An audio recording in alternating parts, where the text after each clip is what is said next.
we're going to build ourselves a violin and viola rig in Reaper. So the idea of this is to create something that's similar to MainStage, where you can have a whole preset set with a whole stack of plugins, and then you go to the next song or just next setting, and you select the next setting, and then it switches everything over to that new preset and offloads everything else, or at least doesn't have the CPU running it still. Like it's still like in the RAM, it's like ready to go, but just not running. So this is a great way to have a large complexity for your rig. You know, oftentimes I'll be using plugins that really use the whole performance potential of the machine. So when I'm using it, I want it to just be the only thing running. But then when I move on to something else, I need to be able to turn it off and use that CPU for something else. So let's dive in. First bit of details here. I'm running, I'm running Reaper 7.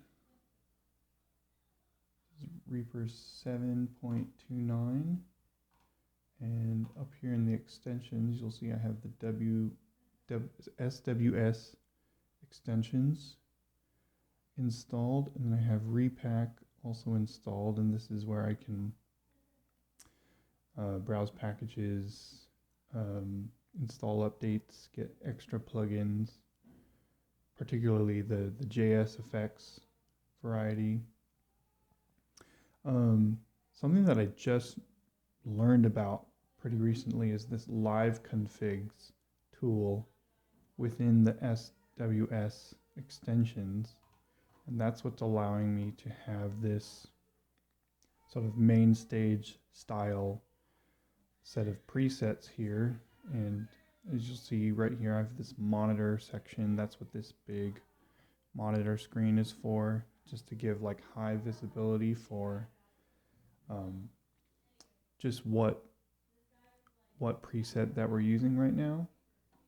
So right now I just have 4 presets going, and the way that this works is I have this input track set.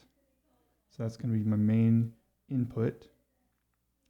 And then over here you'll see I have all of my tracks that are going to be my presets, my set of effects in a group. I think that might be optional. I just want to be able to like adjust the overall volume of all the presets with one fader. So that's the main reason for the group track here. And you'll notice there's only one track that isn't muted.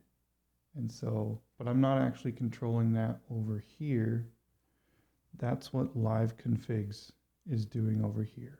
Now I'm going to open up options here, mute all but active track, CPU saving. So I have that enabled. That wasn't enabled before.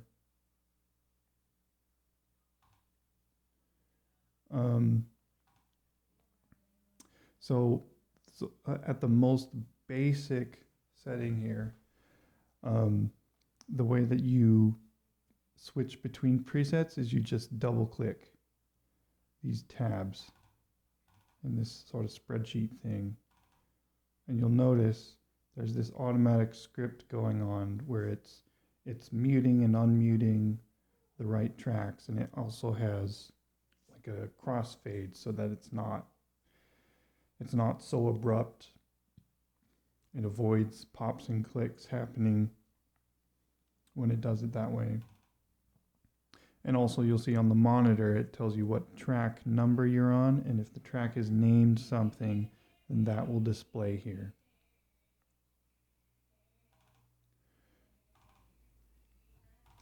Notice also, like if you're going to be clicking on it, you do have to double click on the controller value area. I can't just click anywhere else on the spreadsheet, because then it thinks that it wants me to, that I want to edit the other fields. And you can see this little dot, and that's what's helping you, that's what's showing you which configuration that you're on, as well as the big monitor is very helpful too. I'm definitely going to be using the monitor function for live shows, just to keep me really aware of what's going on. I can resize this as large as I want, so that's really useful, really helpful. So, you know, I haven't even built out these presets yet, but I'm just sort of testing the functionality at the moment. But I'm going to build these out, and then I'll show you what I make.